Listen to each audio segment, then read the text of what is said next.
ते भिजवलेले तांदूळ आणि डाळ 5 तास झाले पाण्यातून काढलं धुवून. मी आता त्याच्यात कोथिंबीर, कांदा तुम्हाला 1-2 ठेवायचं ठेवू शकता. मला फक्त अर्धे कांदे लागेल कारण थोडंसं पीठ बनवणार आहे. तिखटसाठी सुकी मिरची वापरली. तिखट तुमचं चवीनुसार.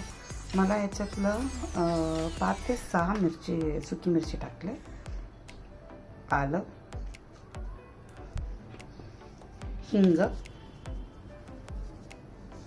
आणि याच्यासोबत नारळ.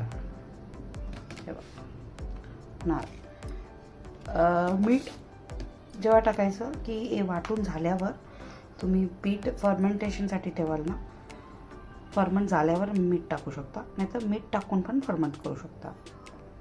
पण तुम्ही म्हणजे फॉर एक्झाम्पल सकाळी तुम्ही भिजवलं, संध्याकाळी वाटले, ह्याला फर्मंट करायचं जरूर नाही आहे. इमिडिएटली 2 तासांनी तुम्ही डोसा करू शकता. डोसा मस्त येईल. म्हणजे अडाई म्हणतात त्याला. याला रवा, बारीक रवा तसं वाटून द्यायचं. मला आता मी दाखवते. आता हे सगळं साहित्य टाकलं आणि याला मी आता वाटून घेणार आहे. वाटल्या झाल्यावर तुम्हाला दाखवते मी पीठ कशा आहे.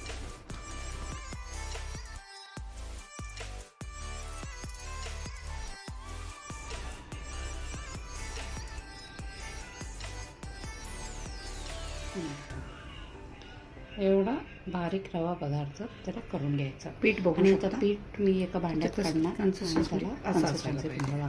आणि आता याला मी झाकून ठेवून देणार आहे. आता 11:30 वाजले, म्हणजे मला सकाळला पाहिजे पीठ. बाहेर राहिलं तर काय हरकत नाही आहे. पीठ छान फुलून येईल आणि छान पण लागेल. समजा तुम्हाला 1-2 तासासाठी याच्यात असं तुम्ही डोसा करू शकता व्यवस्थित. याच्यात मीठ नाही टाकलं. मीठ मी जेव्हा करायला घेईन याचा डोसा तेव्हा मी मीठ टाकते, किंवा जेवढं पाहिजे ते काढून घेते तेवढं पुरतं मीठ टाकते. बाकी मी एअरटाईट कंटेनरमध्ये ठेवून फ्रीजमध्ये ठेवते. तुम्ही किमान 3 ते 4 दिवस हे वापरू शकता.